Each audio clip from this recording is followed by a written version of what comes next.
ارشمان ملک کی بڑی سی چمچماتی گاڑی جیسے ہی ایک خستہ حال اسکول کی عمارت کے نزدیک جا کر رکی تو اس نے کچھ دیر اس عمارت کو طائرانہ نگاہوں سے دیکھا تھا۔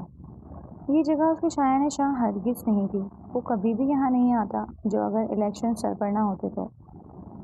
یہ اسکول فنڈنگ کے لیے کافی عرصے سے درخواست کر رہا تھا تو عموماً ایسی جگہوں پر ارشمان ملک کا مینیجر ہی جا کر معاملات سنبھال لیا کرتا تھا، لیکن اب کی بار ارشمان ملک کے مینیجر نے ہی اسے یہ راہ دکھائی تھی کہ وہ اگر خود اپنے ہاتھوں سے میڈیا کے کچھ لوگوں کے سامنے اس اسکول کی اونر کو فنڈ دے گا تو عام عوام میں اس کی مقبولیت اور زیادہ بڑھے گی۔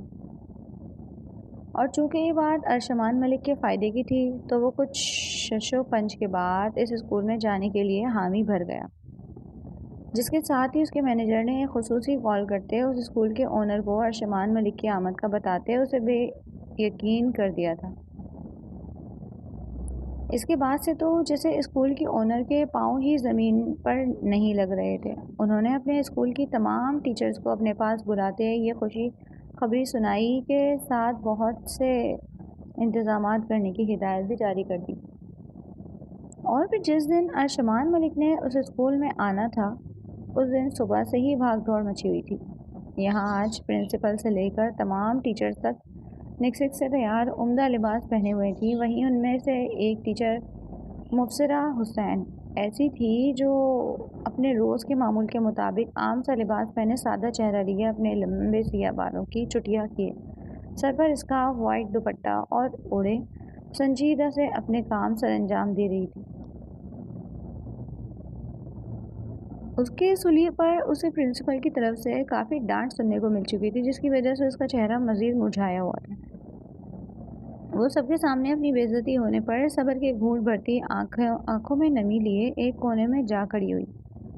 جب اس کی دوست ہادیہ اس کے پاس آتی اسے آگے بڑھنے اور بڑھ چڑھ کر ہر کام میں حصہ لینے کی ہدایت کرنے لگی تھی تاکہ پرنسپل کا غصہ کم ہو اور مبصرہ کی نوکری کسی خطرے میں نہ پڑے۔ جب اسی وقت اسکول کے گیٹ پر ارشمان ملک کی آمد کا چرچا ہوا تو سبھی اپنی اپنی جگہ چاقو چوبند کھڑے ہوئے۔ اسے وہیں سچ سا سر جھکائے کھڑا دیکھ کر ہادیہ نے نفی میں سر ہلایا اور پھر زبردستی اسے لیے وہ سب ٹیچرز کے ساتھ آ کھڑی ہوئی۔ ارشمان ملک ایک ہینڈسم جوان ہونے کے ساتھ کافی اکھڑ مزاج انسان بھی تھا۔ ہر وقت سنجیدگی کی لپیٹ میں رہتے اسے بہت کم مسکراتے دیکھا گیا تھا۔ وہ بس اپنے کام سے کام رکھنے والا انسان تھا۔ ارشمان ملک نے ایک گہری سانس بھرتے خود کو گاڑی سے نکلنے کے لیے تیار کیا اور پھر ایک شان سے گاڑی سے نکلتا اپنے کوٹ کے بٹن بند کرتا وہ مضبوط قدم زمین پر دھرتا آگے بڑھا تو اس کا مینیجر بھی جلدی سے اس کے پیچھے قدم اٹھاتا اسکول کے اندر داخل ہوا۔ یہاں ان کا بہت اچھے سے استقبال کیا گیا تھا۔ ارشمان ملک کا کیمرہ مین بھی ان کے ساتھ ہی موجود ہر لمحے کو اپنے کیمرے میں قید کر رہا تھا۔ ارشمان ملک کو وہاں بنائے گئے اسٹیج پر بٹھایا گیا تھا، ہر کوئی اس کے آگے پیچھے جا رہا تھا۔ اسکول کے کچھ اسٹوڈنٹس کو بھی وہاں لا کر بٹھایا گیا تھا کہ وہ اچھا پڑھنے والے بچوں میں بھی انعام بانٹنے والا تھا۔ جب ارشمان ملک نے اپنی جگہ پر بیٹھے بےزاری سے اپنی ایک ٹانگ دوسری ٹانگ پر چڑھائے اعتراف کا جائزہ لیا اور پھر اس کی نظر جو پہلے کسی چہرے کسی منظر کو قابل اعتنا نہیں جان رہی تھی وہ ایک جگہ ایک چہرے پر جا رکی کہ ارشمان ملک کچھ دیر کے لیے اپنے ارد گرد کا ہوش بھولا تھا۔ نہ جانے اس عام سے بغیر کسی آرائش کے نظر آتے چہرے میں کیسی کشش تھی کہ ارشمان ملک جیسا رہونق انسان اس طرف متوجہ ہوا۔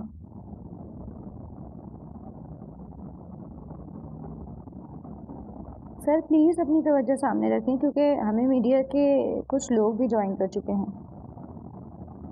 ارشمان ملک کے پیچھے کھڑے مینیجر نے اس کے کان کے پاس جھکتے سرگوشی میں سے اسے وارن کیا تو وہ خفیف سا ہوتا اپنا سر جھٹکتے اس پرنسپل کی طرف دھیان لگانے لگا جو اس کی تعریف میں رطب السان تھی، اور یہ سب ارشمان ملک کے لیے تعریف عام سی بات تھی، اسی لیے وہ چہرے پر سپاٹ پن لیے اسے سننے کی کوشش کرنے لگا۔ لیکن اب ارشمان ملک کی یہ کوشش کامیاب نہیں ہو پا رہی تھی کیونکہ اس کی نظر ہر کچھ دیر بعد بھٹکتے ہوئے نسوانی وجود کی طرف اٹھنے لگی جو پہلے تو بے نیازی سے سر اور آنکھیں جھکائے ہوئے تھا، جیسے اسے ارشمان ملک جو کہ ملک کا مشہور بزنس مین ہونے کے ساتھ اپنی الگ پالیٹکس پارٹی کا نمائندہ بھی تھا، جس کی بدولت وہ آئے روز ٹی وی اسکرین کا حصہ بنا دکھائی دیتا۔ ینگ اینڈ ہینڈسم ہونے کی وجہ سے وہ ہر لڑکی کا خواب تھا۔ ہزاروں لڑکیوں کے دل اس کے لیے دھڑکتے تھے، جن کے ارشمان ملک کو کبھی ذرا سی بھی پرواہ نہیں رہی، جبکہ اب اسے انوکھا دیکھنے کو مل رہا تھا کہ وہ عام سے حلیے میں موجود لڑکی کے لیے اتنی سی اہمیت بھی نہیں رکھتا تھا کہ وہ اسے دیکھے۔ اس کی یہی لاپرواہی اور بے نیازی ارشمان ملک کے دل میں کھپ سی گئی۔ ارشمان ملک کسی کی پرواہ نہ کرنے والا آج اس لڑکی کو خود کی طرف متوجہ نہ پا کر عجیب سے احساسات میں گھرا۔ شاید اس کی اونچی انا کو یہ بات ناگوار گزری۔ مبصرہ حسین کافی دیر سے خود کو کسی کی نظروں کے حصار میں محسوس کرتے بے چین سی ہو کر اپنا چہرہ اوپر کرتے اپنی بڑی بڑی غلافی آنکھوں سے بلا ارادہ طور پر سامنے دیکھا، اور پھر آج کے معزز مہمان کو مکمل اپنی طرف متوجہ دیکھ کر وہ ناپسندگی سے اپنی جگہ سے پیچھے ہٹی، اور اب وہ خود کو چھپانے کے لیے اپنے سامنے کھڑی ہادیہ کا سہارا لے رہی تھی۔ مقابل ارشمان ملک کے زیرک نگاہوں سے اس لڑکی کی یہ حرکت مخفی نہیں رہ سکی، اور اس کا یہ انداز ارشمان ملک کو سراسر اپنی توہین لگی۔ وہ اپنے جبڑے بھینچتا مینیجر کو یہاں سے جلد فارغ ہونے کا حکم سنا گیا، اور اس حکم پر مینیجر فوری الرٹ ہوتے اسکول کے پرنسپل کی طرف بڑھا، جس کے بعد وہ کافی بڑی رقم کا چیک پرنسپل کے ہاتھ میں پکڑاتے جلد ہی اسکول سے نکلتا چلا گیا۔ اس سے اگلے ہی دن ارشمان ملک جب اپنے آفس میں بیٹھا لیپ ٹاپ پر کام میں مصروف تھا، جب اس کا مینیجر مسکراتے چہرے کے ساتھ اس کے پاس آیا۔ سر، یہ دیکھیں آپ کے کل کے اقدام کو کس قدر سراہا جا رہا ہے۔ ہر نیوز چینل پر آپ کا نام ہے، اور آپ کے ہر سوشل میڈیا اکاؤنٹ پر لوگوں کی تعداد اور تبصرہ۔ اس نے اپنے ہاتھ میں موجود ٹیپ ارشمان کے سامنے کیا تھا۔ یہاں ارشمان کے ساتھ اسکول کی ٹیچرز اور عمارت کی تصویریں آ رہی تھیں، جنہیں دیکھتے ارشمان ملک، جو ان غلافی آنکھوں کو اور ان آنکھوں والی ہستی کی حرکت کو اپنے دماغ سے نکال دینے کی کوشش میں تھا، ان تصویروں کو دیکھتے وہ پھر سے کل والی حالت کا شکار ہونے لگا۔ دل و دماغ میں دبا غصہ نمو پانے لگا۔ احمد، مجھے اس اسکول میں دوبارہ جانا ہے، اور وہاں جانے کا موقع تم تلاش کرو گے جلد از جلد۔ ارشمان ملک سامنے ایک کھلے لیپ ٹاپ کو بھولتا اپنی پاور کرسی سے ٹیک لگاتا آنکھیں بند کرتے وہ احمد کو حکم دے گیا، تو اس کی مسلسل چلتی زبان کو بریک لگی تھی، اور اس نے اپنے سر کے حکم پر اچنبھے سے اس کی طرف دیکھا۔ کہاں وہ پہلی بار جانا نہیں چاہتا تھا اور اب دوسری بار اس اسکول میں جانے کا خواہش مند ہی بن بیٹھا۔ ارشمان، جو کہ تصور میں اس لڑکی کے خیالوں میں کھویا تھا، کچھ دیر اپنے مینیجر کی آواز نہ سنتے اس نے آنکھیں کھول لیں۔ احمد، تمہیں شاید سنائی نہیں دیا کہ میں نے کیا کہا؟ اسے ساکت کھڑا دیکھ کر ارشمان کے ماتھے پر بل پڑے تو وہ بھاری آواز میں بولا تو مینیجر گڑبڑا سا گیا۔ جی سر، ہو جائے گا کام، وہ فوراً تابعداری سے بولتا ارشمان کے چہرے پر غیر معمولی سنجیدگی دیکھتے وہاں سے چلا گیا، جس کے بعد ارشمان ملک بھی خود کو اس لڑکی کی سوچوں سے چھٹکارا دلانے کے لیے کام میں مصروف ہو گیا، کیونکہ وہ جانتا تھا کہ اس کا مینیجر اس کا دیا کام پورا کر کے ہی دم لے گا۔ پھر کچھ ہی دن بعد جب ارشمان ملک خود پر ضبط ہونے لگا کہ وہ لڑکی اس قدر اس کے حواسوں پر چھانے لگی تھی کہ جیسے ہی کچھ پل فراغت کے میسر آتے وہ بڑے دھڑلے سے اس کے دل و دماغ میں آ کر بسیرا کر لیا کرتی، اور تب ارشمان ملک بے حد جھنجھلا کر رہ جاتا۔ اسی لیے وہ جلد از جلد لڑکی سے دوبارہ ملتے اسے اس کی اوقات یاد دلانے کا ارادہ رکھتا تھا کہ وہ اور اس کی اگنورنس ارشمان ملک کے لیے ذرا برابر بھی اہمیت کی حامل نہیں۔ کچھ دن بعد احمد ارشمان ملک کا اس اسکول میں جانے کا بندوبست کر چکا تھا۔ اس کے دماغ میں بے حد سوال اٹھ رہے تھے، لیکن اسے سوال کرنے کی اجازت نہیں دی گئی تھی۔ اسکول میں بچوں کے سالانہ امتحان کا رزلٹ اناؤنس ہوا تھا، اور اسی بہانے کو لے کر ارشمان ملک آج اچھی کارکردگی دکھانے والے بچوں اور ان کو پڑھانے والی ٹیچرز کو انعام کے طور پر پیسے دینے والا تھا۔ اس سب سے اسکول کا نام روشن ہو رہا تھا۔ ارشمان کی آمد اس اسکول کی کئی بڑے اسکولوں کے صف میں شامل کر رہی تھی، تو اسکول کے پرنسپل کو اور کیا چاہیے تھا؟ بچوں میں انعامات اس کے مینیجر نے تقسیم کیے تھے، جبکہ ٹیچرز کی باری آنے پر وہ اسٹیج پر آگے بڑھا۔ آج بھی اس نے دور سے گاہے بگاہے اس لڑکی کو دیکھا تھا جو ہلکے گلابی رنگ کے سوٹ اور ساتھ میں ہم رنگ دوپٹہ لیے تھی۔ اس لڑکی کے چہرے پر سنجیدگی اور کچھ سوگواریت یوں کی توں تھی۔ آج اس کا ارشمان ملک کی نظروں سے بچنا مشکل ہوا تھا کیونکہ آج اسے اپنی کلاس کے بچوں کے پاس کھڑے رہنا تھا۔ ارشمان ملک کی نظروں کا تاثر ہر لمحہ اسے غیر آرامدہ کر رہا تھا کہ وہ جو پہلے ہی مرزا سے نفرت کی دعویدار تھی، ان مردوں میں ارشمان ملک کا نام بھی شامل ہونے لگا۔ جیسے ہی پرنسپل نے اس کا نام لیتے اسٹیج پر آنے کو کہا تو وہ بری طرح چونکی مگر اپنی جگہ سے آگے قدم نہیں بڑھایا۔ تب ہادیہ نے اس کے پاس جاتے اسے اشارے سے اسٹیج کی طرف جانے کو کہا تو ناچار مبصرہ کو آگے بڑھنا پڑا کہ اب تو وہ پرنسپل کے چہرے پر اس کی دیری پر ناگواری چھانے لگی تھی تو وہیں ارشمان ملک پر بھی اس کا غریض گزرا۔ مبصرہ حسین۔ اس کے وجود پر نظریں جمائے ارشمان زیر لب اس کا نام دہرا گیا تو اس کے دل و دماغ میں خوشگواریت کا احساس پیدا ہوا جس سے وہ انجان رہا۔ متناسب سراپا چہرے کے خوبصورت خدوکال اسے ایک حسین دوشیزہ ظاہر کرتے تھے۔ اس کا قدرتی حسن بغیر کسی محنت کے بھی سب میں نمایاں تھا۔ وہ عام سے حلیے میں تھی لیکن عام لگتی نہیں تھی۔ کچھ تو بات تھی اس میں جو ارشمان ملک خود کو اسے دیکھنے سے روک نہیں پایا۔ اب بھی جب تک وہ اسٹیج تک پہنچی ارشمان ملک کی نظریں اس پر جمی رہیں جن کو مبصرہ نے بہت مشکل سے برداشت کیا۔ اس کی خود کی طرف بڑھتے قدم ارشمان ملک کا دل زور سے دھڑکنے کا باعث بن رہے تھے اور وہ اسے اپنے پاس اپنے مقابل کھڑا دیکھ کر سانس روک گیا۔ اور تب اس کا یہ غیر معمولی سا رویہ اس کے مینیجر کی آنکھوں سے اوجھل نہیں رہا۔ اس پر یہ انوکھا انکشاف ہوتے اسے حیرانگی سے سمندر میں دھکیل گیا۔ تو کیا ارشمان ملک اس لڑکی کے لیے اس اسکول میں دوبارہ آیا تھا؟ یعنی وہ پہلی بار بھی نہیں آنا چاہتا تھا؟ سر یہ چیک۔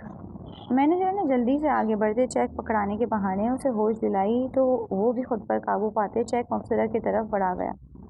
چیک پکڑاتے غیر ارادی طور پر ارشمان ملک کا ہاتھ مبصرہ کے ہاتھ سے ٹکرایا تو مبصرہ نے شدید غم و غصے کا شکار ہوتے چونکہ ارشمان کی طرف دیکھا تھا جو پہلے سے ہی اس کی طرف دیکھ رہا تھا۔ ان دونوں کی نظروں کا زوردار تصادم تھا جس پر ارشمان کے لبوں پر ایک جتاتی ہوئی سی مسکراہٹ آئی کہ دیکھو اس دن وہ اس کے دیکھنے پر چھپ رہی تھی اور آج ارشمان اسے اپنے سامنے اپنے قریب لا چکا ہے کہ وہ اسے چھو بھی سکتا ہے۔ مبصرہ نے ایک جھٹکے سے اپنا ہاتھ پیچھے کھینچا جس کے نتیجے میں چیک زمین بوس ہوتا چلا گیا۔ اوہ سوری۔ مبصرہ نے نیچے جھکتا چیک اٹھا لیا کہ وہ کوئی تماشا نہیں چاہتی تھی جبکہ ارشمان ملک اس کی حرکت کو جان گیا اور اب جلتے دماغ کے ساتھ اسے دیکھ رہا تھا۔ جسے اس کے ہاتھ سے زیادہ زمین پر گرا چیک اٹھانا اچھا لگا۔ تھینکس۔ سپاٹ انداز میں وہ شکریہ ادا کرتی آگے بڑھی تو ارشمان ملک نے لب بھینچے اس کی پشت کو گھورا جب اسی لمحے نہ جانے کیسے مبصرہ کا پیر ڈگمگایا اور وہ اسٹیج سے نیچے گرنے کو تھی تو ارشمان ملک نے بروقت اس کی پشت پر کھڑے ہوتے اس کے کندھے کو پکڑتے اسے گرنے سے بچا گیا۔ ارشمان ملک کا یہ عمل بے اختیاری لیے ہوئے تھے کہ اس نے جان بوجھ کر مبصرہ کو چھونے کی کوشش نہیں کی تھی مگر مبصرہ بپڑتے ہوئے پلٹی جس سے ارشمان کے ہاتھ پہلو میں گرتے چلے گئے۔ اس نے کچھ حیرانگی سے مبصرہ کو دیکھا جسے اس نے گرنے سے بچایا تھا جبکہ وہ اسے نفرت سے گھور رہی تھی۔ مسٹر ارشمان ملک اپنی حد میں رہیں۔ شدید غصے کے باعث مبصرہ کا وجود لرزاہٹ کا شکار ہوا۔ اس نے بغیر کسی انجام کے پرواہ کیے انگلی اٹھائے کہا اور پھر تقریباً بھاگتے قدموں سے وہ وہاں سے نکلتی چلی گئی۔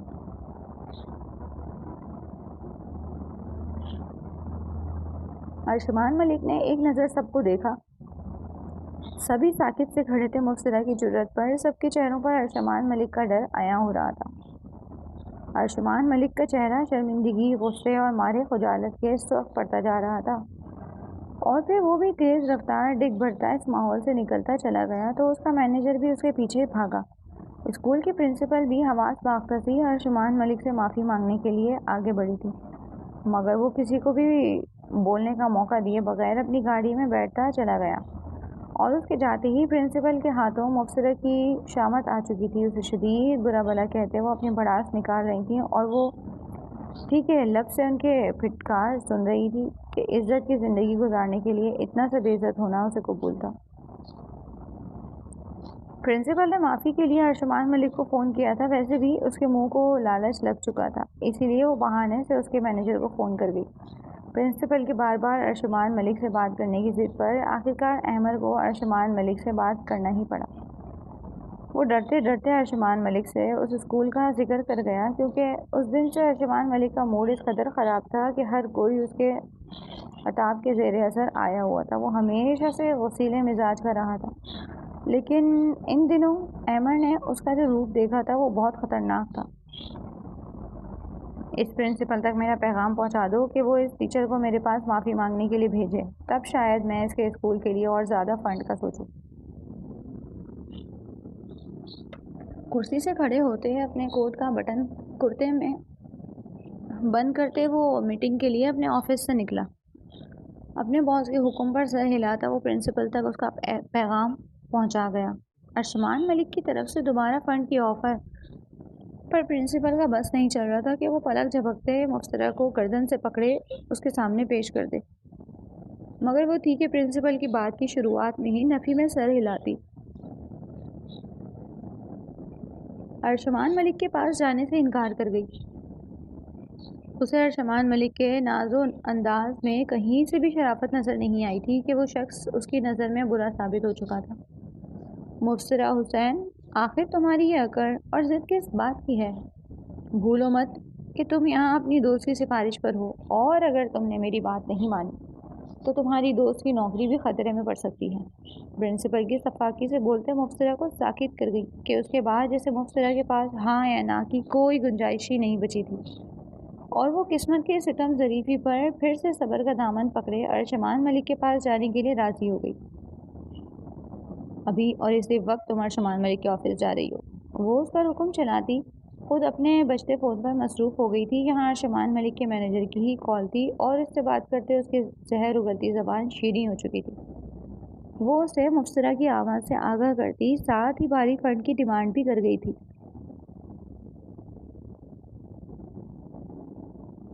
مبصرہ اپنے پاؤں گھسیٹتی پرنسپل کے آفس سے باہر نکلی۔ بے جان قدموں سے وہ آگے بڑھی تو ہادیہ اس کا سفید چہرہ دیکھتی جلدی سے اس کے پاس آئی۔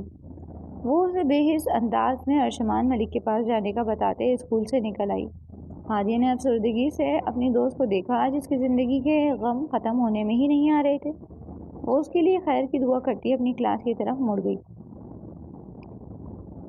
ہلکے گلابی رنگ کے سادہ سے شلوار قمیص پہنے، سر پر ہم رنگ دوپٹہ اوڑھے، پیروں کو خصوں میں مقید کیے وہ اپنے کندھے پر لٹکے بیگ کی اسٹرپ کو مضبوطی سے جکڑے وہ ارشمان ملک کی کمپنی میں پہنچی۔ یہاں شاید پہلے ہی سے اس کی آمد کا پتہ چل چکا تھا، کیونکہ اس بڑی سی عمارت کے اندر داخل ہوتے ہی ارشمان ملک کا مینیجر اس کے سامنے آتے اسے لیے ارشمان ملک کے آفس کی سمت چل دیا۔ مبصرہ حسین بغیر کسی طرف توجہ دیے بس ناک کی سیدھ میں چلتی جا رہی تھی۔ ارشمان ملک کے آفس میں داخل ہوتے ہی ایک دبیس خاموشی نے مبصرہ حسین کا سواگت کیا، اور یہی جامد سناٹا مبصرہ کو گھبرانے پر مجبور کر گیا۔ مبصرہ حسین نے دھک دھک کرتے دل کے ساتھ اعتراف میں نظر دوڑائی تو اسے ارشمان ملک کہیں نظر نہیں آیا، جبکہ مینیجر بھی آفس سے باہر ہی چھوڑ کر جا چکا تھا۔ ویلکم مس مبصرہ، مجھے امید نہیں تھی کہ آپ میرے آفس کو شرف بخشیں گی۔ اچانک سے اپنی پاور چیئر کا رخ بدلتے ارشمان ملک کی بھاری آواز گونجی تو مبصرہ ڈر سی گئی۔ آپ تو بہت بہادر ہیں مس مبصرہ، تو پھر آپ کے چہرے پر یہ ڈر و خوف کیسا؟ ارشمان ملک طنزاً مسکراتا بہت ریلیکس انداز میں اپنی جگہ پر بیٹھا مبصرہ حسین کی بے بسی کو ملاحظہ کر رہا تھا۔ اس نے اسے بیٹھنے کے لیے نہیں بولا تو وہ بھی جیسے اس کے مقابل بیٹھنے کو تیار نہیں تھی، کیونکہ وہ آفس کے بیچوں بیچ ہے بے چینی کی کیفیت میں کھڑی تھی، جیسے کسی بھی لمحے وہ یہاں سے بھاگ جانا چاہتی ہو۔ سر، میں آپ سے اس دن کے لیے اپنی بدتمیزی پر معافی مانگنے آئی ہوں۔ مبصرہ اس کے چپ ہوتے ہی سیدھا مدعے پر آئی۔ اس کی کسی بھی جذبات سے عاری چہرے کو دیکھتے ارشمان ملک کو وہ لڑکی کسی پہیلی کی مانند لگی، ورنہ اس عمر کی لڑکیاں تو کافی شوخ و چنچل ہوا کرتی تھی۔ آپ کا معافی مانگنا بنتا بھی ہے مس مبصرہ، کیونکہ اس دن واقعی آپ نے بے بنیاد مجھ پر غصہ کیا تھا، جبکہ میرا مقصد بس آپ کو گرنے سے بچانا تھا۔ ارشمان ملک اپنے مزاج سے ہٹ کر صفائی دینے لگا۔ اسی دوران ایک کم عمر لڑکا چائے لیے آفس میں داخل ہوا تو کچھ پل خاموشی چھائی۔ مس مبصرہ پلیز بیٹھیں، اسے ہنوز کھڑے دیکھ کر ارشمان نے کہا تو اس نے نفی میں سر ہلاتے انکار کرنا چاہا، لیکن پھر ارشمان ملک کے چہرے کے بگڑتے تاثرات دیکھتے ناچار مبصرہ کو بیٹھنا پڑا۔ مجھے جانا چاہیے، میں بس آپ سے معافی مانگنے ہی آئی تھی۔ I am sorry. وہ بڑے تکلف سے کرسی پر بیٹھی تھی۔ آہستہ آہستہ اس کا اعتماد بحال ہو رہا تھا، کیونکہ آگے سے اب ارشمان ملک بھی شرافت کا مظاہرہ کیے ہوئے تھا۔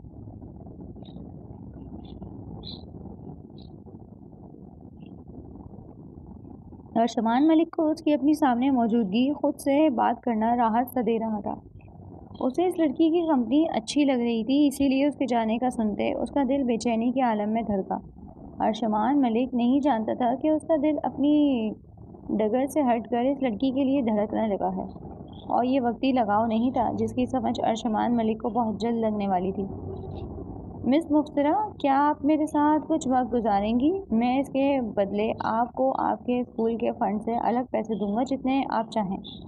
ارشمان ملک اپنے دل کی خواہش پر لبیک کہتا، بے قراری سے اس کا چہرہ اپنی آنکھوں کے ذریعے حفظ کرتا بولا تھا، مگر لفظوں کا چناؤ اپنے جذبات میں غلط کر گیا۔ وہ اس لڑکی کی خود سے بدتمیزی اور اپنا اس پر غصہ سب بھولا تھا۔ دوسری طرف اس کے الفاظ پر مبصرہ وہ 9-200 اس کیفیت کا چہرہ دیکھتی رہ گئی، جو دیکھنے میں جتنا خوبصورت تھا اندر سے اتنا ہی بدصورت ثابت ہوا۔ وہ جو معافی مانگنے کے بعد کچھ پرسکون ہوئی تھی کہ جیسے کوئی بھاری بوجھ دل سے ہٹا ہو، ایک بار پھر جیسے کسی جلتے تندور میں خود کو گرتا محسوس کرنے لگی۔ اس کے چہرے کے عضلات تنے اور وہ شدید غصے سے کانپتی کھڑی ہوئی۔ میں آپ کو ایسی لڑکی لگتی ہوں جو پیسوں کے لیے اپنی عزت کا سودا کر دے؟ شرم نہیں آئی آپ کو ایسا سوچتے ہوئے بھی؟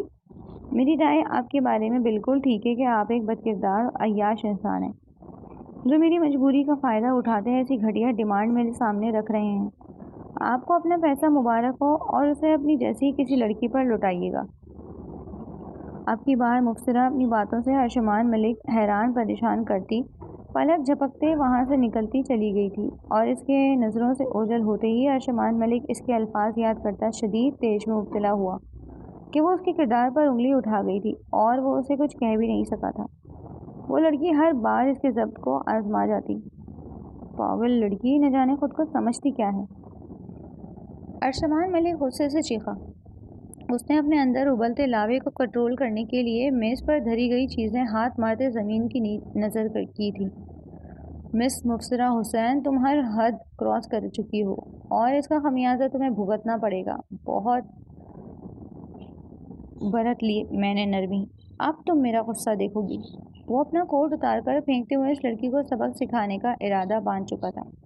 مبصرہ حسین اس دن بڑی مشکل سے اپنے ہاسٹل تک پہنچی، اور پھر اپنے کمرے میں آتی وہ وہیں دروازے کے پاس دو زانوں گرتی ہچکیوں سے رو دی۔ اس کی زندگی پہلے ہی آسان نہیں تھی، جو کہ اب ارشمان ملک مزید مشکل بنانے پر تل گیا تھا۔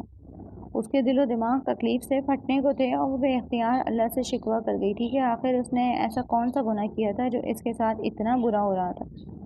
وہ اپنے غم میں تنہا ہلکان ہوتی اگلے دن بھی اسی طرح گزار گئی تھی کہ اسکول جانے کی ہمت نہیں تھی، کہ اسے لگا تھا اسکول سے شاید اب تک اسے نکالا جا چکا ہوگا۔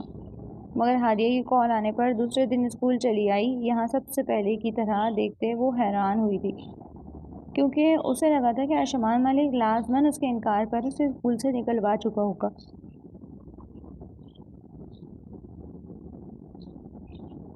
لیکن ایسا نہ ہونے پر اب مبصرہ کو ارشمان ملک کی خاموشی پریشان کرنے لگی تھی۔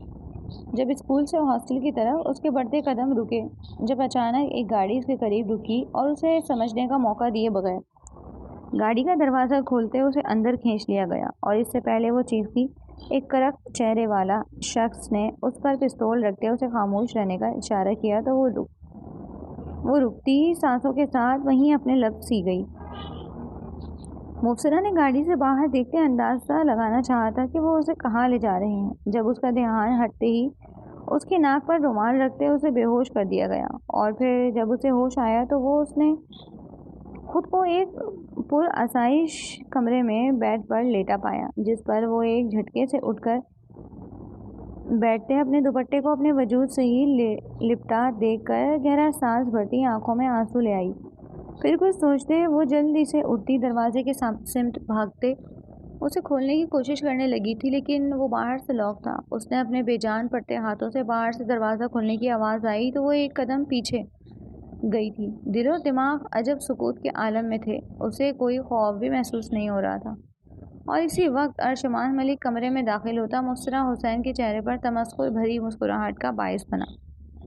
وہ اپنی بربادی کے اس نئے موڑ کو بھلا کیسے سکتی تھی بھلا، مگر وہ اب اپنے آپ کو اس انسان کے ہاتھوں استعمال ہوتا نہیں دیکھ سکتی تھی۔ وہ یا تو خود مر جاتی یا پھر ارشمان ملک کو مار دیتی، اسے انجام کی کوئی پرواہ نہیں تھی۔ ہٹو آگے سے، وہ چلاتی ہوئی اپنی نازک سے وجود سے بلند و قامت کے مالک ارشمان ملک کو اپنے سامنے سے ہٹاتی دروازے سے باہر نکلنے کی کوشش میں تھی، لیکن ارشمان ملک اس کی کلائی پکڑتے اسے کھینچتے ہوئے اپنے سامنے کر چکا تھا۔ اب یہاں سے تم میری مرضی کے بنا کہیں نہیں جا سکتی۔ آج تم یہاں اس مقصد کے لیے لائی گئی ہو جو تم نے اس دن اپنے دماغ کی گندی سوچوں کو مجھ سے منسوب کیا تھا۔ آج میں انہیں سچ ثابت کروں گا۔ ارشمان ملک اس کے چہرے کی نزدیک اپنا چہرہ لاتا غرایا۔ مبصرہ کی غلافی آنکھیں پوری کی پوری کھلی تھیں۔ تم مجھے پہلی نظر میں اچھی لگی تھی کیونکہ مجھے تم سب سے الگ، سب سے منفرد لگی تھی، مگر تم نے میری اس ذرا سی پسندیدگی بھری نظر پر ناگواری ظاہر کرتے مجھے مزید اپنی طرف راغب کیا، اور پھر میرے بلا ارادہ کے لمس کو میری غلطی بناتے تم مجھے نہ جانے کیا سمجھ بیٹھی کہ تم نے اپنے دماغ کا سارا گند مجھ پر اڑیل دیا۔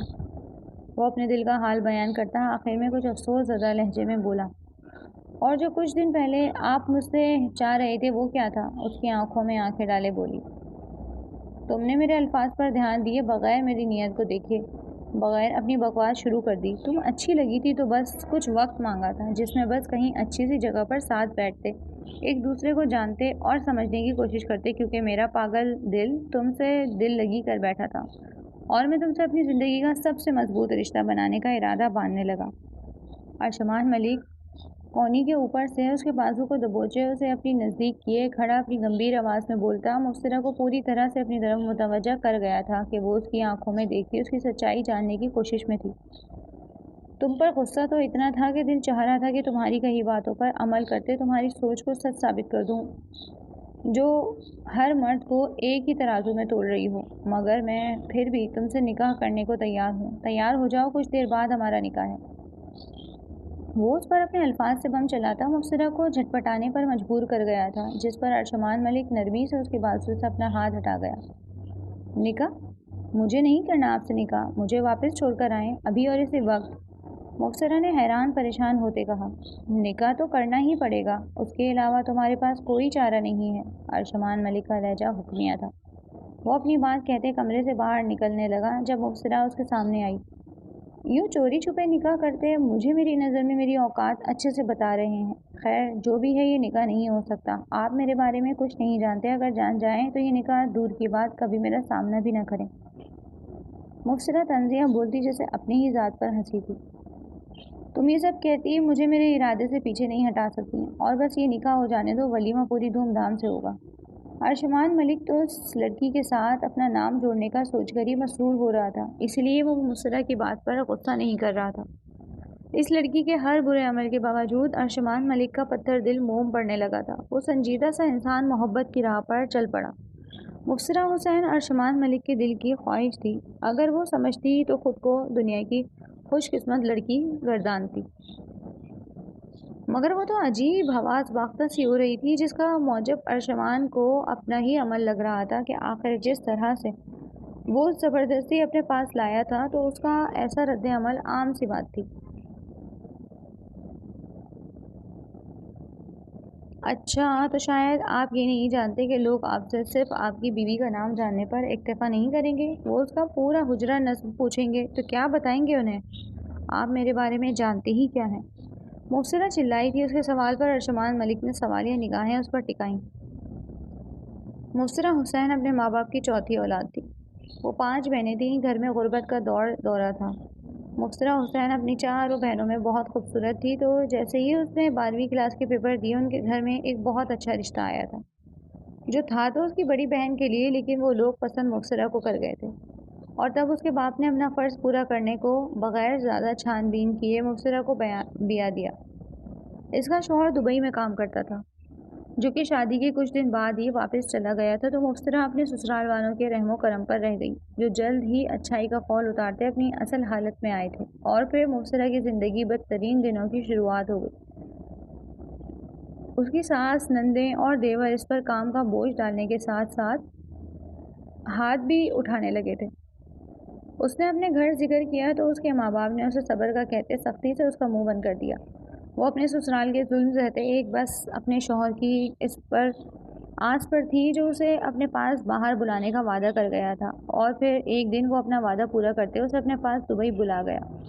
اس کے سسرالیوں نے لاکھ مخالفت کی لیکن اس کا شوہر ان کے آگے ڈٹا رہا۔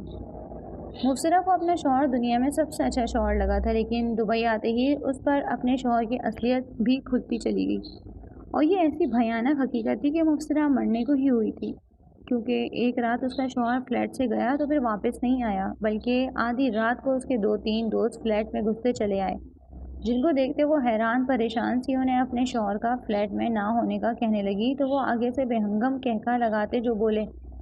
ان کو سنتے مبصرہ کے کان سائیں سائیں کرنے لگے، کیونکہ ان کا کہنا تھا کہ اس کا شوہر اسے طلاق دینے کے ساتھ ان کے ہاتھوں بیچ کر جا چکا ہے۔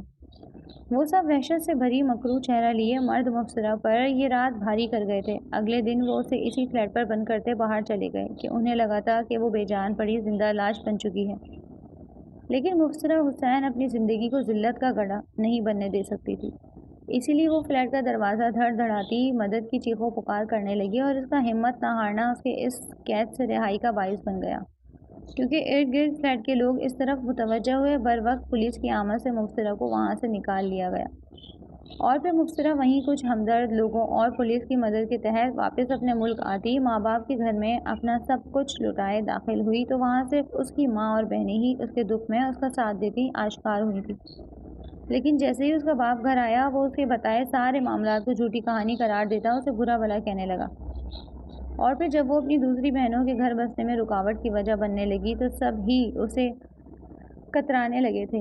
اس کے باپ نے اپنی دوسری بیٹیوں کا گھر بسانے کی خاطر اس سے ظلم کی انتہا کرتے اسے گھر سے نکال دیا۔ وہ روتی بلکتی انہیں اس عمل سے روکتی رہی، لیکن ان کے گھر کے دروازے کے ساتھ ان کے دل کے دروازے بھی ہمیشہ کے لیے اس پر بند ہو چکے تھے، اور اس دن مبصرہ حسین بغیر کسی گناہ کے گھر سے در بدر کر دی گئی تھی، جس پر وہ ششدر رہ گئی اور اس دن اندر سے مر گئی تھی، اور اب بھی وہ بس اپنے ظاہری وجود کا بوجھ اٹھائے اپنی زندگی کے بقیہ دن گزار رہی تھی۔ وہ اپنا شہر چھوڑتی دوسرے شہر چلی آئی تھی۔ یہاں اس کی ایک دوست مقیم تھی جس کی بدولت اسے اس کے اسکول میں نوکری مل گئی تھی، اور وہ ہاسٹل میں اپنے سگے رشتوں کے ہوتے ہوئے بھی تنہا رہنے لگی۔ ارشمان ملک کو اپنی ضد پر اڑے دیکھ کر مبصرہ حسین نے اس پر اپنا ماضی کھول دیا تھا، اور اس ماضی کو بیان کرتے مبصرہ آج بھی اسی تکلیف و درد سے گزری تھی کہ وہ آنسوؤں سے بھیگا چہرہ لیے بے دم سی بیٹھی اپنی گود میں موجود اپنے ہاتھوں کو پھیلائے دیکھ رہی تھی، جن میں سوائے کچھ بے نام لکیروں کے کچھ نہیں تھا۔ اس سے کچھ فاصلے پر موجود ارشمان ملک گہری خاموشی کے زیر اثر معلوم ہو رہا تھا کہ اس کی وہ آنکھیں جو ہمیشہ مبصرہ کو اپنے قریب دیکھتے اس کا طواف کرتی نظر آتی تھی، آج جھکی ہوئی تھی۔ کچھ پل خاموشی کے نظر ہوئے تھے کہ مبصرہ نے خود کو سنبھالتے اپنے آنسو رگڑے تھے۔ جب ارشمان ملک کھڑا ہوتا دروازے کی سمت بڑھا، آؤ تمہیں واپس چھوڑاؤں۔ ارشمان ملک کے اس جملے پر مبصرہ نے اس کی پشت کو دیکھتے دکھ بھری سانس اپنے اندر کھینچی اور لب بھینچے اس کے پیچھے بڑھی۔ ارشمان ملک اس کی حقیقت کھلنے پر جو خاموش ہوا تھا وہ اسی خاموشی کے ساتھ اسے ہاسٹل کے باہر چھوڑتے چلا گیا، بغیر کچھ کہے، بغیر کوئی تبصرہ کیے، جس پر مبصرہ کا دل نہ جانے کیوں درد سے بھرتا جا رہا تھا۔ وہ اپنے ماضی سے اچھے سے واقف ہونے کے باوجود نہ جانے کیوں ارشمان ملک کے اس طرح پیچھے ہٹ جانے پر رنجیدہ ہوتی جا رہی تھی۔ اس کے بعد مبصرہ روئی نہیں تھی، لیکن وہ گمسم ضرور ہو گئی تھی۔ وہ اسے بھی اپنی قسمت کا لکھا قبول کر گئی جب اگلے دن وہ اداسی سے اپنے کمرے کی کھڑکی کھولے باہر بھاگتی دوڑتی ٹریفک کو دیکھ رہی تھی، جب اس کے سامنے آج پھر ارشمان ملک کی گاڑی اس کے ہاسٹل کے سامنے رکی تھی، اور پھر اس میں سے نکلتی دو عورتوں کو دیکھتے وہ شوق زدہ ہوئی، اور پھر کچھ دیر بعد وہ ان خواتین کو اپنے کمرے میں دیکھتی حیران رہ گئی تھی کہ اسے اپنے بکھرے بال سمیٹنے کا بھی ہوش نہیں رہا، اور دوپٹہ بھی تھا کہ اس کے ایک کندھے پر جھول رہا تھا۔ لباس کل سے بدلنے کی زحمت ہی نہیں کی گئی تھی۔ وہ ان کے سامنے شرمندگی سی ہو کر رہ گئی، لیکن انہوں نے اسے کچھ محسوس کروائے بغیر اس طرح آگے بڑھتے اسے خود سے لگایا تھا کہ جیسے وہ اسے بہت پہلے سے جانتی ہیں۔ انہوں نے اپنا تعارف کروایا تھا کہ ان میں ایک ارشمان ملک کی ماما تھی اور اس کی بڑی بہن جو یہاں ارشمان ملک کے لیے مبصرہ حسین کو اس سے مانگنے آئی تھی۔ ان کے لہجے میں اپنے لیے عزت اور اپنائیت محسوس کرتے مبصرہ حسین کا دل و دماغ حیرانگی سے گہرے غلبے کے زیر اثر تھا۔ بیٹا میں چاہتی ہوں کہ تم میرے ساتھ گھر چلو، شادی کی ساری رسمیں وہیں سے ہوں گی۔ مبصرہ حسین ارجمان ملک کو قبولیت کی سند دے گئی تھی، اور جو اس کا کل سے دل بے قرار کے عالم میں تھا وہ پرسکون ہوتا چلا گیا تھا کہ اس نے اپنی زندگی کو ایک موقع دینے کا سوچ لیا تھا۔ اس لیے وہ ارجمان ملک کی ماں کو اپنی رضامندی دے گئی تھی، جس پر وہ اسے ساتھ جانے کو کہنے لگی تو اس کی محبت پر مبصرہ اس بات میں سر ہلاتی انہیں خوش کر گئی۔ آج ارجمان ملک کا اپنی ماں بہن کے ساتھ آنا ہی مبصرہ حسین کے دل کو اس کے لیے بدل گیا تھا۔ پھر جیسے ہی وہ خود کو فریش کرتے ارجمان ملک کی ماں اور بہن کے ساتھ باہر آئی تو اس نے ارجمان ملک کی آنکھوں کو دیوانہ وار اپنی طرف اٹھتے دیکھا تو اس کا چہرہ سرخ پڑا اور اس کی نظریں جھکتی چلی گئیں، اور وہ ارجمان کی نظروں کی محبت بھری نظروں کی حدت سے پگھلتی اس کی بہن کے پیچھے چھپی تو آج اس کی ادا پر ارجمان ملک مسکراتے اپنے بالوں میں ہاتھ پھیرتے اپنی گاڑی کی جانب بڑھتا، اس کے لیے گاڑی کا دروازہ کھولتا مبصرہ پر واضح کر گیا کہ اس کے نزدیک عورت کی کیا حیثیت ہے۔ شکر ہے محترمہ مبصرہ حسین کو مجھ نہ چیز کا نہ صحیح میری ماں اور بہن کا یقین آ گیا جو انہوں نے ہم پر کرم نوازی کر دی۔ گاڑی آگے بڑھاتے ہی ارجمان ملک خوشگوار لہجے میں بولا تو یہاں اس کی ماما اور بہن ہنس دی تھی۔ وہیں مبصرہ اپنی مسکراہٹ چھپانے کو اپنا رخ بدل گئی تھی کیونکہ ارجمان ملک فرنٹ مرر اسی کے چہرے پر سیٹ کرتے اسے اپنی نظروں سے کنفیوز کر رہا تھا۔ شادی کی سب رسومات سے پہلے نکاح کا فریضہ انجام دیا گیا تھا اور اسے اس موقع پر مبصرہ نے دل سے اپنے کسی خونی رشتے کی کمی محسوس کی تھی۔ وہ نکاح نامے پر سائن کرتے ہی زاروں قطار رو دی کہ وہ پہلے کن حالات کا شکار رہ چکی تھی، تو آج بھی اس نکاح کے ہوتے ہی اس کا دل کئی وسوسوں کا شکار ہونے لگا تھا کہ وہ اپنی خراب قسمت کو اچھے سے جانتی تھی۔ اسے آرام کرنے کی تلقین کرتے اسے کمرے میں چھوڑتے ارجمان کی بہن ارم باہر چلی گئی تھی اور وہ اپنے سجے سنورے حلیے کے ساتھ تنہا ہونے پر پھر سے رونے لگی، اور اس بار وہ اپنی ماں اور بہنوں کو یاد کر رہی تھی۔ جب اسی وقت کمرے کا دروازہ کھلا تو مبصرہ نے جلدی سے اپنے آنسو صاف کرتے چہرہ اٹھاتے سامنے دیکھا تو ارجمان ملک کو آج وائٹ کاٹن کی شلوار قمیض پہنے دیکھ کر وہ کچھ دیر کے لیے اس پروقار سے مرد کی جاذبیت پر اسے دیکھتی چلی گئی، اور جب اسے اپنی آنکھوں کی بے اختیاری کا احساس ہوا وہ گڑبڑاتی ہوئی اپنی نظریں چراتے شرمندہ سی ہونے لگی تھی، جبکہ ارجمان اس کی اس حرکت پر مسکراتے ہوئے اس کی طرف بڑھا۔ اس کے پاس رکتے وہ آج حق سے اس کے دونوں ہاتھوں کو اپنے ہاتھوں میں لے گیا تو اس پر مبصرہ کے ہاتھ کپکپا سے اٹھے۔ تم میرے سامنے رو بھی سکتی ہو اور مجھے جی بھر کر دیکھ بھی سکتی ہو کیونکہ حق رکھتی ہو تم۔ اب مجھ پر اب سب کچھ ہمارا سانچہ ہے، ہر دکھ ہر خوشی اب ہم مل کر بانٹ کر اپنی زندگی کو پرسکون اور خوشگوار بنائیں گے۔ وہ دل فریب لہجے میں بولتا مبصرہ کی سماعتوں میں رس گھولنے لگا۔ اب بتاؤ کیا پریشانی ہے، کون سے وہمات ہیں جو تم اس قدر غمزدہ ہو پریشان ہو جسے دیکھتے آپ ہی نے مجھے خود تمہارے پاس بھیجا ہے کہ اس وقت تمہیں میری ضرورت ہے۔ وہ بہت فکر کے ساتھ اسے دیکھتے بولتا، اسے سننے کا خواہش مند کھڑا تھا۔ مبصرہ نے اس کے اس انداز پر خوش ہوتے اپنی آنکھوں کی نمی کو چھپاتے مسکرانے کی کوشش کرتے نفی میں سر ہلایا، اور اس کا یہ دھوپ چھاؤں کا سمندر دیکھتے ارجمان ملک کی آنکھوں میں خماری بڑھتی گئی۔ ایسا نہیں کرے مسز کہ میرا دل آپ کا اس قدر جان لیوا روپ دیکھتے پہلے ہی آپے سے باہر ہو رہا ہے۔ وہ اسے اپنے قریب کرتے بھاری لہجے میں بولتا مبصرہ کو شرم سے ہمکنار کر گیا۔ وہ اس سے اپنے ہاتھ چھڑواتی اپنا رخ بدلتے وہ اپنے دل کے دھڑکنے کی بڑھتی رفتار پر وہ دل کے مقام پر ہاتھ رکھتی گہری سانس بھر گئی۔